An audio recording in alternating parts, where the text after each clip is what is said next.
3.37 लाख करोड़, 12.50 लाख करोड़ और अब 20 लाख करोड़। अगर वाकई इतने करोड़ का, इतने लाख करोड़ का राजस्थान में इन्वेस्टमेंट हो जाता तो राजस्थान भारत का ही नहीं, दुनिया का सबसे विकसित राज्य बन जाता। जी हाँ, हम बात कर रहे हैं राइजिंग राजस्थान की। पिछली दो सरकारों की तरह भजनलाल सरकार भी इन दिनों राइजिंग राजस्थान की डुगडुगी पीटने में व्यस्त है और वो अब तक 20 लाख करोड़ के एमओयू, मेमोरेंडम ऑफ अंडरस्टैंडिंग, निवेशकों के साथ कर चुका है। राजस्थान में तीन राइजिंग राजस्थान, यानी नाम अलग अलग थे। वसुंधरा सरकार ने एक समिट किया, फिर ऐसा ही समिट अशोक गहलोत सरकार ने किया और अब भजन सरकार करने जा रही है। अंतर सिर्फ इतना है कि गहलोत सरकार ने चौथे साल में किया, वसुंधरा सरकार ने भी चौथे साल में किया, लेकिन भजनलाल सरकार इसको अपने कार्यकाल के पहले साल में करने जा रही है। प्रयास अच्छा है, निश्चित तौर पर करना चाहिए, लेकिन ये हवाई आंकड़े जो बता रहे हैं वो ये बता रहे हैं कि हमारे नेता अफसरों के चंगुल में ऐसे फंसे हुए हैं कि वो उनसे बाहर कुछ देख ही नहीं पाते। जब पिछले एमओयू धरातल पर नहीं उतरे तो क्या सरकार, भजन सरकार, कोई स्क्रूटनी करा रही है कि वसुंधरा सरकार के समय एमओयू करके भाग जाने वाले, अशोक गहलोत के सरकार के समय एमओयू करके रफू चक्कर हो जाने वाले कथित निवेशक इस राइजिंग राजस्थान में भी हिस्सा ले रहे हैं? शायद नहीं, क्योंकि अगर ऐसे कथित निवेशकों को बाहर कर दिया गया तो ये 20 लाख करोड़ के जो आंकड़े आपके समक्ष रखे जा रहे हैं कि 20 लाख करोड़ के निवेश के एमओयू अभी तक हो चुके हैं और अभी समिट का यानी राइजिंग राजस्थान का उद्घाटन और 3 दिन का कार्यक्रम पूरी तरह बाकी है। अगर यही रफ्तार रही तो निश्चित तौर पर 20 लाख से ज्यादा के एमओयू करने में भजन सरकार कामयाब रहेगी। लेकिन हमारे पास जो जानकारी आई है वो जानकारी ये बता रही है कि पिछले समिट्स में एमओयू करने वाले भी इस राइजिंग राजस्थान में बढ़ चढ़कर भाग ले रहे हैं और बढ़ चढ़कर एमओयू कर रहे हैं।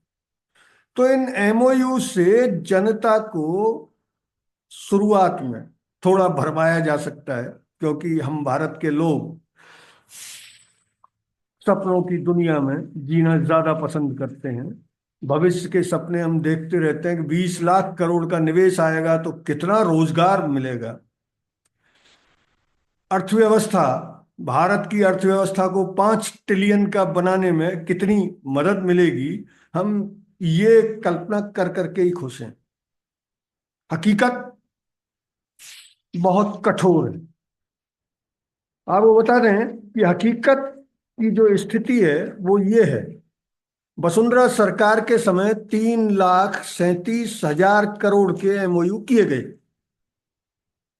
जिनमें से सिर्फ 33,000 करोड़ का निवेश आया और ये 33,000 करोड़ का निवेश भी सिरे पर चढ़ पाया अथवा निवेशक अपनी पूंजी गंवाकर हमारे इंफ्रास्ट्रक्चर की हालत देखते हुए भाग निकले? इसका कोई आंकड़ा सरकार ने अभी तक इस राइजिंग राजस्थान की कल्पना करने से लेकर आज तक अभी तक जनता के लिए जारी नहीं किया है कि जो 33,000 करोड़ का जो निवेश आना बताया जा रहा है सरकार के आंकड़ों में, क्या वाकई वो अब लोगों को रोजगार और राजस्थान की अर्थव्यवस्था में योगदान दे रहा है? अन्यथा उसमें भी आधा अधूरा निवेश करके निवेशक जाने के लिए, भाग जाने के लिए मजबूर हो गए। उसमें निवेशकों का कोई दोष इसलिए नहीं माना जा सकता कि हमारे इंडस्ट्रियल एस्टेट्स की, इंडस्ट्रियल एरियाज की जो कंडीशन है वो किसी से छुपी हुई नहीं है। आए दिन अखबारों में राजधानी जयपुर के इंडस्ट्रियल एरियाओं की हकीकत छपती रहती है। तो इन हालात में निवेशक भागे नहीं तो क्या करें। ऐसा ही अशोक गहलोत सरकार के समय हुआ। अशोक गहलोत सरकार ने भी खूब जोर जोर जोर शोर से इसका आयोजन किया, लेकिन 12,53,000 करोड़ के 4145 यानी 4,145 एमओयू करने के बाद सिर्फ 25,938 करोड़ का निवेश हुआ, यानी टोटल एमओयू का 2%। उसकी भी हकीकत अभी तक सरकार ने सामने नहीं रखी। और अब एक नया राइजिंग राजस्थान, इस आयोजन पर खर्च कितना होगा इसका कोई आंकड़ा अभी तक उपलब्ध नहीं है, लेकिन 3 ऐसे समिट राजस्थान में हो चुके हैं और जिस पैमाने पर ये हो रहे हैं, निश्चित तौर पर 100-150 करोड़ से कम का खर्चा इनमें नहीं होता होगा। और जो अभी एमओयू हो रहा है या अभी जो राइजिंग राजस्थान हो रहा है, जिसमें 20 लाख करोड़ के एमओयू हो चुके हैं, वो राइजिंग राजस्थान का खर्चा इस बार पिछले खर्चों से जस्ट डबल होना संभव है। लेकिन 20 लाख करोड़ के एमओयू करने वाले निवेशकों की छटाई भी उतनी ही आवश्यक है कि क्या इनमें वो निवेशक भी शामिल हैं जो अशोक गहलोत सरकार से एमओयू कर गए और बहानेबाजी करके भाग निकले, जो वसुंधरा सरकार के समय एमओयू कर गए और लगभग मुफ्त की जमीनें और तमाम सुविधाएं लेकर राजस्थान को छोड़कर गुजरात चले गए या किसी दूसरी स्टेट में। वैसे तो इन दिनों निवेशकों की पहली पसंद गुजरात बना हुआ है, उसके अपने अलग कारण हैं, लेकिन निश्चित तौर पर गुजरात ने इंफ्रास्ट्रक्चर को अच्छा डेवलप कर रखा है और वहाँ की जो सरकारी मशीनरी है वो भी निवेशकों को बनस्पत राजस्थान के कम परेशान करती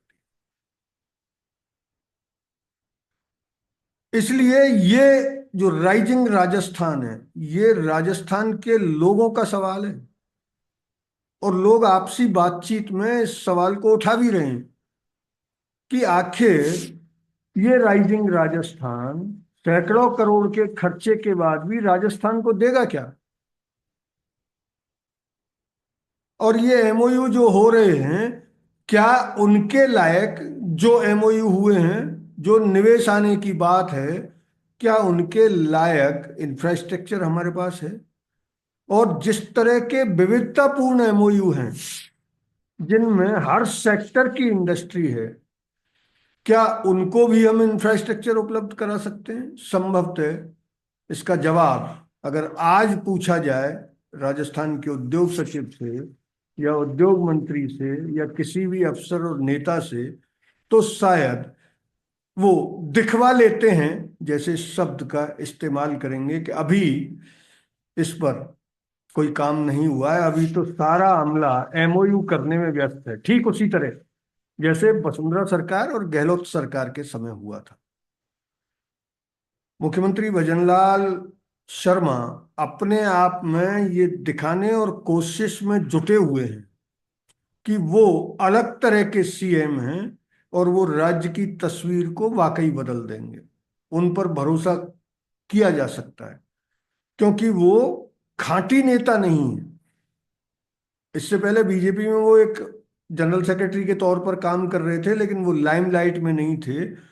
इसलिए नेता खांटी, जो खांटी शब्द है उसका अर्थ आप समझ ही गए होंगे कि हर तरह की विद्या में पारंगत वो होने में शायद उनको टाइम लगेगा। तब तक राजस्थान ये उम्मीद कर सकता है कि मुख्यमंत्री भजनलाल के प्रयास वाकई सिरे चढ़ेंगे, लेकिन इससे पहले आप निवेशकों की छटनी तो करा लें कि कहीं पिछले निवेशक जो एमओयू कर गए थे वही इस बार भी आपको चकमा देने इस राइजिंग राजस्थान में नहीं आ रहे हो। अगर ये वीडियो आपको अच्छा लगा तो इसे लाइक करें, शेयर करें और हाँ, हिंदी हेडलाइन को सब्सक्राइब जरूर करें। धन्यवाद। जय हिंद।